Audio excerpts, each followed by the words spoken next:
EPA and West Virginia DEP are working with the contractors, trying to get the plant in a safe atmosphere. Tonight, investigators are still working to find out what went wrong after a deadly chemical reaction at Institute. We're catching you up in the latest on the investigation. This is your News on 8 at 5.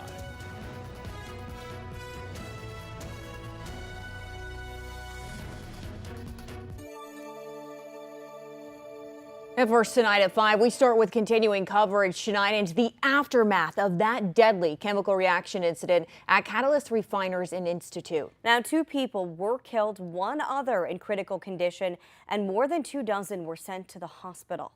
Of those people who were taken to the hospital yesterday, Kanawha County officials tell us most of them have been treated and released. 2 people were hospitalized overnight, and there's no update on the worker who was critically hurt at this time. Well, today, state and federal investigators on site at the Ames Goldsmith Catalyst Refiners facility investigating the cause of the incident and making sure that the area is safe and that it remains safe for those in surrounding communities. Things getting off to a cautiously start. The first examination of the building Thursday, where the violent chemical reaction took place in a large vat, required hazmat suits and a separate air supply. DEP's environmental enforcement teams have also launched a full investigation into the facility. That review will examine the cause as well as overall compliance with state and federal regulations. In addition, officials there are closely monitoring the site's wastewater handling and any potential runoff to ensure there are no impacts to surrounding systems. But it looks like the impact was confined to the large structure, and even some inside were not harmed. EPA and West Virginia DEP are working with the contractors, trying to get the plant in a safe atmosphere, trying to get it safe and make sure that nothing escapes. So people going in are still wearing protective apparatus today? That's correct. They're wearing protective apparatus and breathing apparatus. Now, all 7 Kanawha County medics exposed to the hydrogen sulfide have been treated and released. 3 nitro firefighters and 1 from Institute were decontaminated, examined on the scene, and released. The Chemical Safety Board probe is expected to provide key information. The board doesn't issue citations or fines, but will make safety recommendations to Ames Goldsmith Catalyst Refiners, the chemical industry as a whole, and regulatory agencies like the EPA. Now, a statement from the CSB member, Sylvia Johnson, states, quote, "This incident has had a real impact on workers and on the surrounding community. Understanding what went wrong is essential so that facilities handling hazardous chemicals can operate more safely and responsibly," end quote. And hospitals across Kanawha County played an instrumental role in Wednesday's chemical spill, treating those who were exposed and providing comfort to those patients. That's right. 8 reporter Bailey Tucker, she joins us live after speaking to some of those medical professionals. And Bailey, what were some of the emotions unfolding for these responders yesterday? Well, I'm told yesterday was a controlled chaos, but something all hospitals are ready for. Doctors and nurses both say despite the fast-paced day, they all felt prepared to step up and help those in the community. Hospitals across Kanawha County were forced to spring into action after a chemical spill in Institute contaminated both workers and EMS crews. At Thomas Memorial Hospital, Dr. Drew Morgan and his team wasted no time getting ready for what was to come. Somewhere after 9 o'clock, we got a phone call that there'd been a chemical event, and initial estimates were we could expect up to 30 to 40 patients here in the emergency department. So we immediately began preparations for that. At CAMC Memorial, Dr. Amy Hunt and staff were experiencing the same thing. We immediately kicked into action, and within 30 minutes, we had a command center set up. We had decontamination tents set up, and we had a host of physicians, APPs, nurses, respiratory therapists, our registration team, X-ray technicians. No matter what roles crews had, they all had one common goal at the end of the day: treating the men and women who needed it most. There was no hierarchies. Everyone was the same, and they respected who knew what to do and what needed done. Both hospitals treated around 20 patients each and feel they were able to perform at their best to give those in their area the care they needed. At the end of the day, we had a little debrief, and there really wasn't, we were nitpicking some things that, you could always perfect things, absolutely. But overall, I think it went really well. It did. They were also able to be there for those who were scared and anxious about the tragic event. Just, putting on that brave face that even though we don't know exactly what's going on, but having that confidence that we know that we're going to be able to take care of them no matter what. But at the end of the day, these medical professionals are human too, with human emotions. I stopped and got myself some dinner in peace and quiet and went home and played with my daughter, who's 5, and thanked God that I could do that. And, it's not lost on me that yesterday 2 individuals went to work to earn a living for their family, and they didn't get the pleasure of going home. And that sits heavy in a physician's heart on a day like today. We extend our deepest prayers and condolences to the families of those that have lost loved ones, and for the patients that remain hospitalized both here and at Thomas. Kanawha County Commission President Ben Salengo tells us most patients have been treated and released from the hospital, with 2 being kept overnight. Live in the studio, Bailey Tucker on 8. And if you can find more information on this investigation by the Chemical Safety Board, West Virginia DEP, and the EPA by heading to our homepage and social media platforms. Updated information that can also be found at WCHSTV.com and on our Facebook page. An investigation is underway after a missing woman's remains were found in Prestonburg, Kentucky earlier this week. The body of Kayla Reffitt was found Tuesday along a river near Kentucky Route 1428. Kentucky State Troopers say Reffitt have previously been reported missing to the Floyd County Sheriff's Office. Her cause of death is currently under investigation.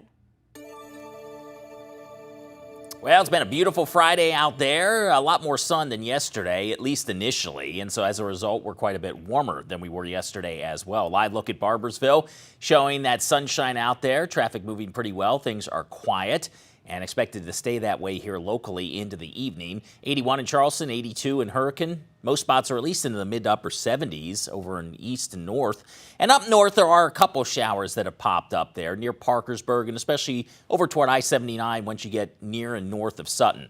So that's an area that could see a shower pass by this evening, northeastern West Virginia. Otherwise, we're going to be high and dry here for the rest of tonight. We'll drop back towards about 70 degrees by 11 o'clock and 50s overnight. Could be a little patchy valley fog to start things off tomorrow. We're right back into the 80s again for your Friday afternoon.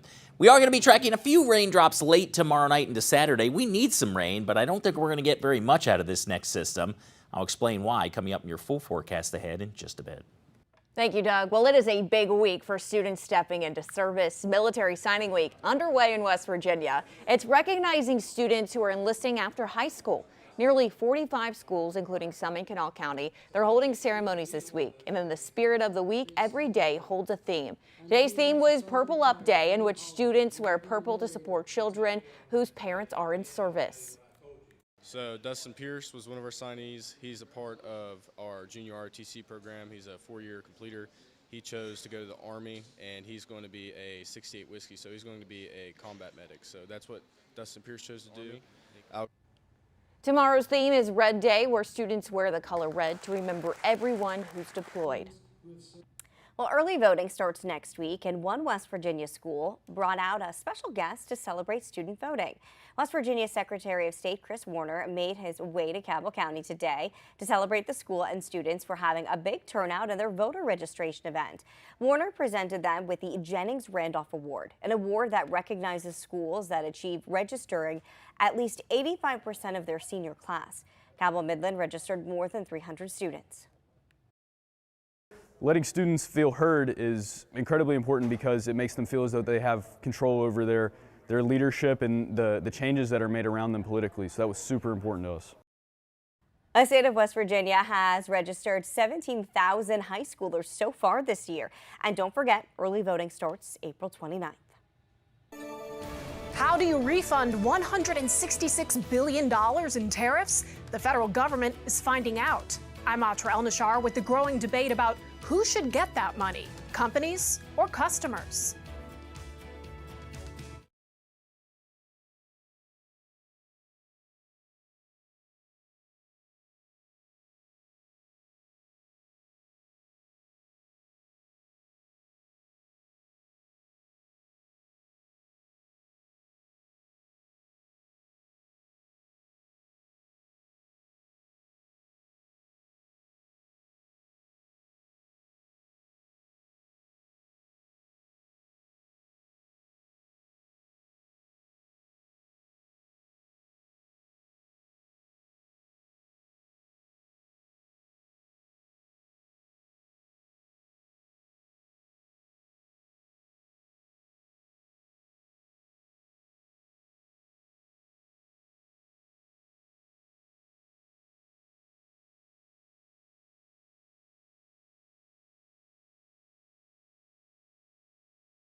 A local classroom got a forecast for fun and learning today. Students in St. Albans got a special visit from our barometeorologist, Dante Ricky. He spoke with Mrs. Hudson's kindergarten class, teaching them about weather forecasting planet Earth and what it's like to work in the field. The students brought questions asking about thunderstorms and why we have 4 seasons. And Dante also shared a look at an actual news forecast and even talked about his life outside the studio.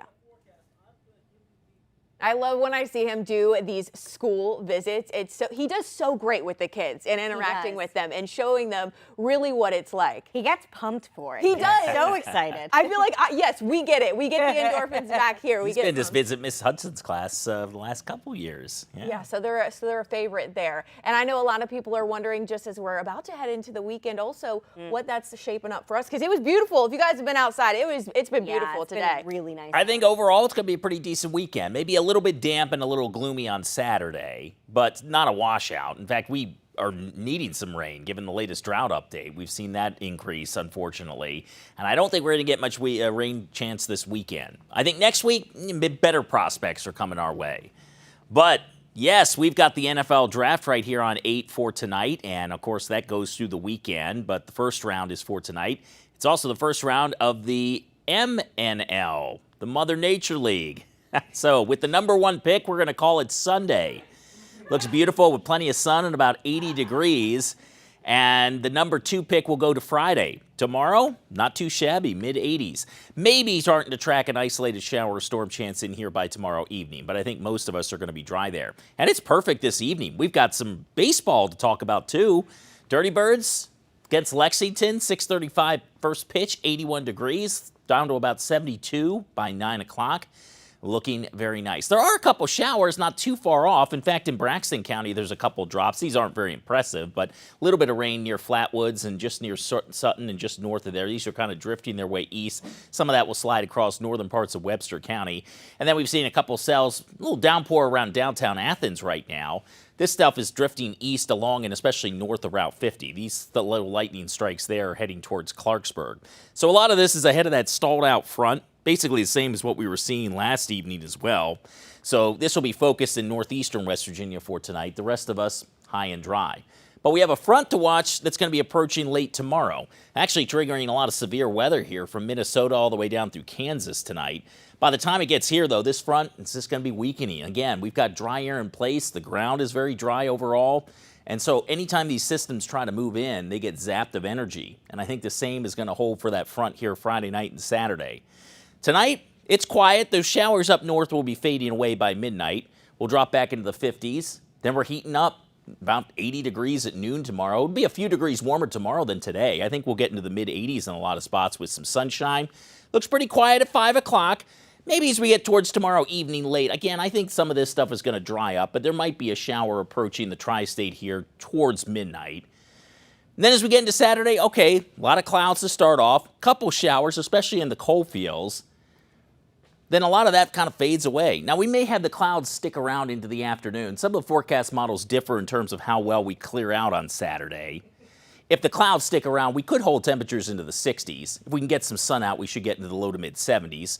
Either way, it'll be cooler on Saturday than it has been, but it's still not bad. And again, rainfall-wise, this is probably one of the more generous forecast models. It shows about 1/10 to as much as 1/2 an inch of rain, especially focused down south. I might cut that in half, though. I'd say 1/4 inch or less for a lot of us here as far as the rain goes. I wouldn't get too excited with the prospects there. So a little cooler Saturday, a little cloudier, at least initially. But Sunday looks great with sunshine. We're into the upper 70s to near 80. We'll start next week at 82 Monday. Monday night into Tuesday, that system should bring us some showers and some storms, so that should be a decent drink for the gardens there. And we may hold on to some rain chances next Wednesday as well before we dry out again Thursday. Thanks, Doug. Well, coming up, honoring those who fought for this country. We show you how one organization is doing just that in our amazing America. That's next.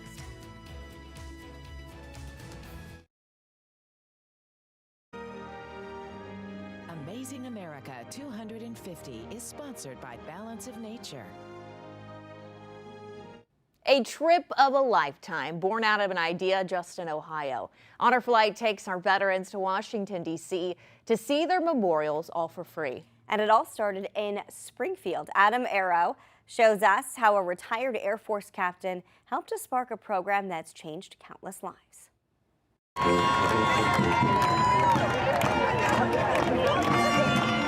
A welcome home, a sea of thank yous. Welcome home. Unforgettable moments, and all of them the product of conversations held more than 20 years prior inside a VA hospital in Springfield. I asked all of them, I said, congratulations, you have a memorial. What do you think about that? And every single one of them said, I'm glad that we have one. I just wish my friends would have lived long enough to see it. That was 2004. The World War II memorial had finally been built. Earl Morris was a physician's assistant and worked with many World War II veterans, all of them, telling him a trip there wasn't likely. That was kind of aggravating. It did make me angry in some regards. But then when you are a member of the Aero Club at Wright-Patterson Air Force Base and there's 300 pilots, it's like, we can do this. We can make this happen. So in January of 2005, Morse shares his idea with fellow pilots. And in May, 6 small planes flew 12 World War II veterans to Washington, D.C., all free of charge, to see their memorial. That morning when we left, there was maybe 4 or 5 people at the airport because many of these veterans drove themselves. So it wasn't that big of a turnout. But when we came back, there was about 100 people lined along the fence, and they're all clapping and they're cheering, and it's like, where did that come from? Morse's idea had lit a spark, and now it was spreading like wildfire. Hub after hub starting up, small planes soon became commercial airliners, and by 2025, more than 300,000 veterans had taken an honor flight, and more than 100 hubs had been established at airports from New York to California. The original mission has now grown to include Korea and Vietnam veterans, and each trip, Morse says, is a gift he's grateful to be a part of. In Dayton, I'm Adam Arrow for Amazing America 250. Well, all year long, the National News Desk at WCHS will be celebrating America's 250th birthday, and we want you to chime in. So scan that QR code right there on your screen, click the Amazing America 250 category, and send us your photos. You could be featured right here on our broadcast. The City of Portsmouth is getting ready to tackle its road resurfacing plan. I'm Gil McClanahan. I'll have the details coming up.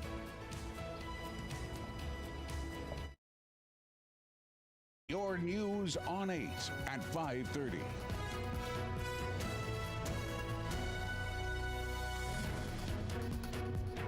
Well, the City of Portsmouth has finished its road resurfacing plan for this year, but it's taken that a step further with road resurfacing plans for 2027 and 2028. That's right. Gil McClanahan, he has more on the plan and why city leaders chose to plan ahead.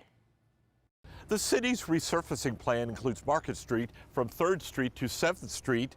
The cost for all 3 years is nearly $3 million. Which ones? The Pommiers. Yeah. Taylor Keene owns Tailored Cookies and Bakery along Market Street in Portsmouth. She welcomes the resurfacing plans of the city. I'm excited. I mean, I think progress is progress. It may be a little inconvenient for a while, but I think it'll end up being a good thing for everybody. How so? It'll help get traffic through here. I know people have complained about the streets. What are the conditions of city streets and city roads right now? We are making progress to get them in better shape. Portsmouth City Manager Sam Sutherland says the city is stretching the plan to 2028 to get ahead of the questions from the public and to let them know the city's intention. We work more hand in hand with the utilities to make sure everybody's in the same playing field to make sure that infrastructure is fixed underneath before we put the top coat on. He says the estimated cost for all 3 years of the plan is nearly $3 million, consisting of grants, local street paving levy money, and the capital improvements budget. The city and the county have joined forces to take care of their paving needs, doing as many roads as possible with limited resources. It'll depend a lot on how asphalt, we don't know what the cost is going to be.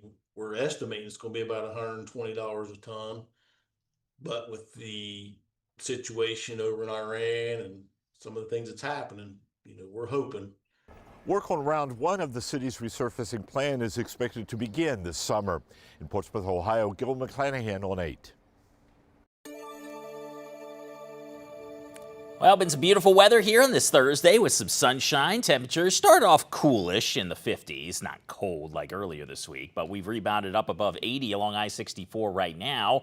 81, 82 degrees. Nice and toasty out there, but otherwise quiet. There are a few more clouds and even a couple showers into northeastern West Virginia. As far as our area is concerned, Braxton County, couple showers passing through there. They're pretty light, kind of drifting out to the south and east. And they grow into some taller thunder showers as you get closer to Clarksburg, Morgantown, at least just west of there. Those will be crossing I-79 into this evening. Also up near Athens and Route 50. So those are the zones that keep an eye to the sky. But locally, I think we're dry. 80 falling back towards 70 by 11 o'clock. Overnight, we'll fall back into the 50s once again. And we're going to climb back into the mid-80s again for your Friday. We'll have sunshine. It'll be very quiet during the day. We get into Friday night and Saturday morning. All right, rain chances are on the increase, and rain is something we need. Coming up, we'll take a look at the updated drought monitor, and it's not good news for our area. And we'll let you know how much rain could fall this weekend in just a bit. Well, the term betting on yourself has new meaning this week when a major prediction market company announced action against political candidates placing wagers on their own elections. Matt Galka reports on the growing calls for regulation and fears of insider trading. 3 political candidates across the country were caught betting on their own races on the predictive market platform Kalshi. The company made the announcement as part of its crackdown on insider trading. Kalshi came out and they said that I insider traded on a market about me running for office. Now, I've been waiting for this. One of the 3 candidates is Mark Moran, an independent running for Senate in Virginia. Moran says he purposely placed a $100 bet on himself in order to get caught and bring attention to how prediction markets are hurting society. These prediction markets are only helping to facilitate those with money to continue to buy us off. Minnesota Democratic congressional candidate Matt Klein was another. He apologized and said the markets need clearer rules and regulations. Texas Republican congressional candidate Zeke Enriquez was the third one. All 3 were suspended and fined by Kalshi for insider trading. These are fundamentally corrupt markets. They are rife with insider trading, and they offer incredibly perverse incentives. Kalshi and competitor Polymarket, along with other predictive market companies, have ignited a flurry of proposed legislation and legal action around the country. There are at least a dozen proposals so far in Congress that range from which types of events can be traded, to gambling regulation, to outright bans of government officials and their families from participating. Going back to this prediction market and whether or not it's gambling, look, if it acts like gambling, if it talks like gambling, it is gambling, right? One glaring issue the prediction market companies have working against them: trades predicting things like oil futures, Iran strikes, and tariff policy that have netted big sums of money for anonymous accounts and raised plenty of eyebrows. Reporting in Washington, I'm Matt Galka. Well, President Trump's administration is no longer making predictions when it comes to gas prices, but the issue will likely dominate headlines headed into the midterm elections. According to AAA, the national average is still around $4 a gallon. The Treasury Secretary even declined to say during Wednesday's hearing when Americans can expect relief. President Trump has shown that he is good at getting energy prices down, and that our energy dominance agenda has the lowered prices. How fast will the prices of gasoline come down? Again, that is path dependent on when the war and the conflict end. The 60-day mark for the war is quickly approaching, and some estimates suggest that the Strait of Hormuz could be closed for another 6 months because of mines. Energy analysts maintain it must open immediately. Well, the Department of Justice's internal watchdog says it is reviewing the department's compliance with the law mandating the release of the Epstein files. The DOJ Inspector General says his office's review will focus on how the DOJ collected, reviewed, and redacted the files before they were released. It will also look at its process for addressing privacy concerns that arose after the files were released. Last year, a law from Congress required the department to publicly release its files on Epstein by mid-December last year. And according to charging documents, a North Carolina teen has now been arrested after planning to drive through a Texas synagogue. Jail records show 18-year-old Angelina Hicks is being held on a $10 million bond. She was arrested on Wednesday and charged with conspiring to commit murder with 2 other men who were identified only by their first names. Documents say the attacks on Houston's Congregation Beth Israel would happen 2 years from this past Tuesday. Prosecutors believe there was some concern about an imminent threat against the synagogue.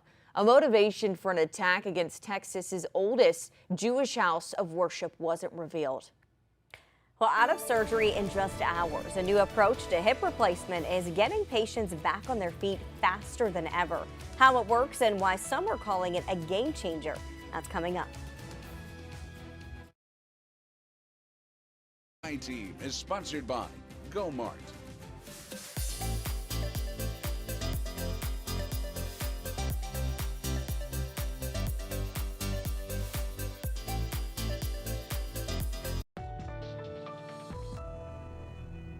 Well, a knee surgery patient who went home the same day after surgery has some important advice for others. As medical reporter Liz Bonus explains, he suggests you don't put off procedures that help reduce pain.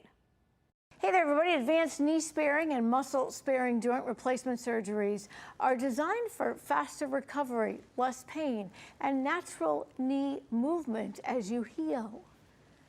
That was exactly what Derek Newhonner was ready for, he said, when he came in for his knee surgery. More recently, when I was playing some backyard volleyball, and the next day my knee really started to hurt.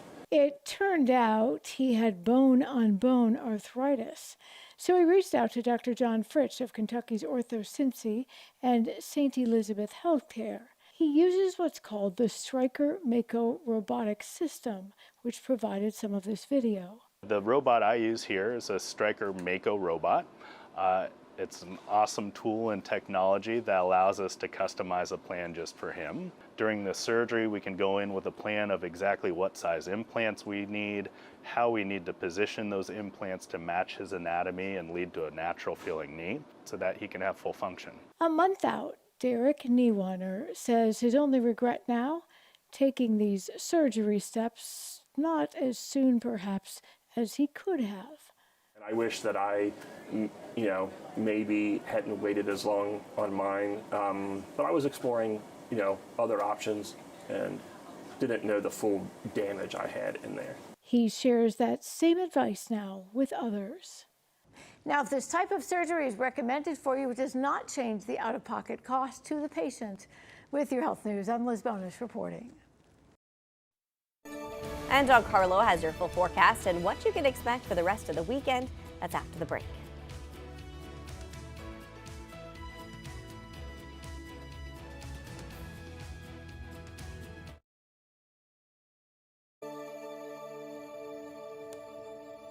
Well, Doug, I overheard you talking about New River Gorge with one of our coworkers today, and honestly, I feel like today would have been an awesome day to get out to any kind of the trails that we have. Yeah, in New River Gorge, Kanawha State Forest, just outside in general. It's beautiful. Yeah, we'll have plenty of opportunity. I mean, a little rain here Friday night and Saturday morning, but it doesn't look like a whole lot. In fact, it's something we need around here, but not seeing very much in the way of that here in the extended forecast. Not seeing this either, and that's good because, on this date, back in 1968, this was the strongest tornado ever recorded in our region. Of course, we had the big outbreak down in southeastern Kentucky, western West Virginia in 2012. But this tornado that formed near Wheelersburg in southeastern Scioto County actually had estimated winds of over 260 miles an hour. And it made its way across northern Lawrence County, central Gallia County, got to around Gallipolis, and then kind of dissipated once it hit the Ohio River. But at one point, this was a half-mile wide. Tremendous damage, especially in the Wheelersburg area. Baseball-sized hail. There was a train that was thrown off the tracks. A large power line truss tower was ripped at its base, and a lot of homes were swept off their foundations. So just shows to show you how various the weather can be around here this time of year. Sometimes April, super active. We've seen that the last couple of years around here. Of course, 2 years ago, we had all those tornadoes, not of that strength, but multiple tornadoes around. This spring, we're saying, where's the rain? It's been too dry.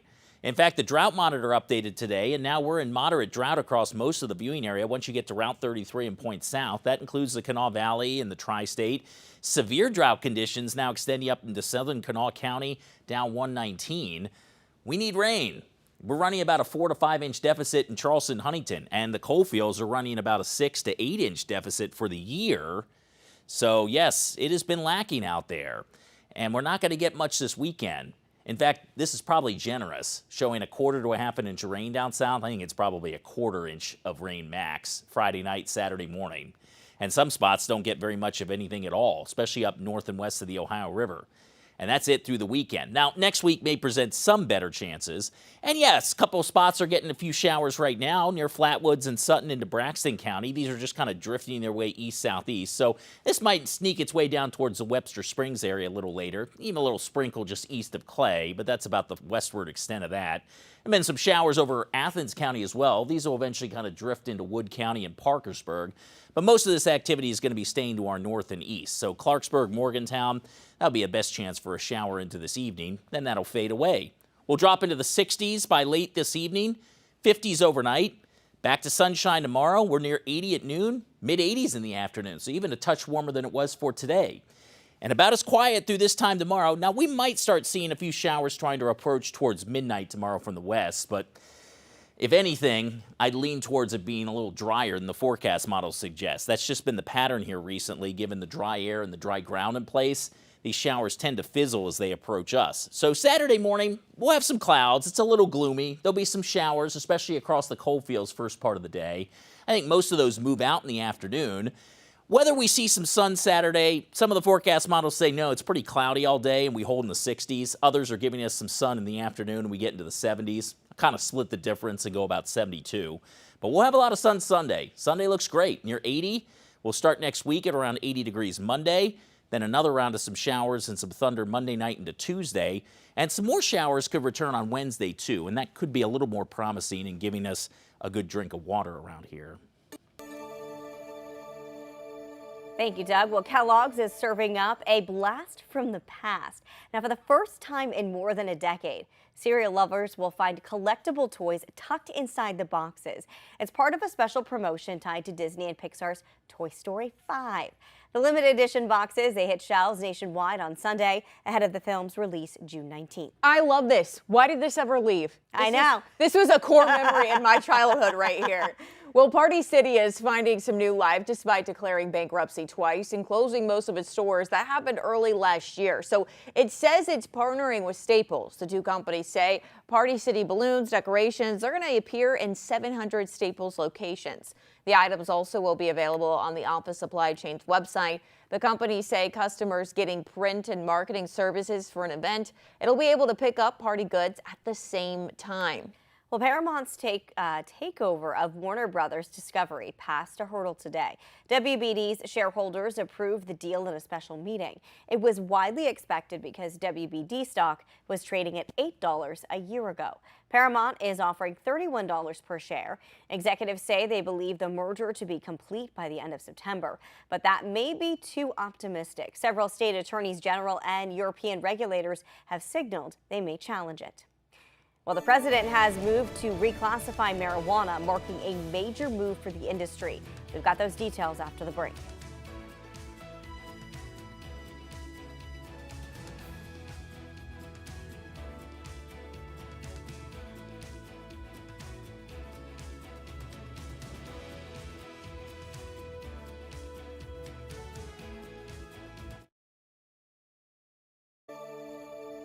Well, a historic shift in state-licensed medical marijuana. The Trump administration today reclassifying it. That's right. Jacqueline Lee, she reports the cannabis industry group calls it the most significant federal advancement in cannabis policy in decades. Today, a historic shift in the way the federal government regulates cannabis. Acting U.S. Attorney General Todd Blanche signed an order downgrading state-licensed medical marijuana as a less dangerous drug with accepted medical uses. Posting on X, these actions will enable more targeted, rigorous research into marijuana's safety and efficacy, expanding patients' access to treatments, and empowering doctors to make better-informed healthcare decisions. President Trump started the wheels in motion last December. Today, I'm pleased to announce that I will be signing an executive order to reschedule marijuana from a Schedule I to a Schedule III controlled substance with legitimate medical uses. We have people begging for me to do this. By shifting the classification of state-licensed medical marijuana from a Schedule I drug to Schedule III, it will lead to tax breaks for medical marijuana operators and ease federal restrictions on the research into cannabis. The order drawing criticism from opponents of marijuana legalization. The chief executive of Smart Approaches to Marijuana writing, "There are many ways to increase our knowledge without giving a tax break to big weed and sending a confusing message about marijuana's harms to the American public." 24 states plus Washington, D.C. have already allowed the use of adult recreational marijuana, with at least 45 states allowing for the use of cannabis for medical purposes. I want to emphasize that the order I am about to sign is not the legalization, or it doesn't legalize marijuana in any way, shape, or form, and in no way sanctions its use as a recreational drug. It has nothing to do with it. Many Republicans have opposed loosening marijuana restrictions, with more than 20 Republican senators signing a letter last year urging the president to keep the previous standards. Jacqueline Lee, ABC News, Los Angeles. They've been around for millions of years, but you've probably never seen rocks like these. Coming up at 6, we'll take you inside a one-of-a-kind location.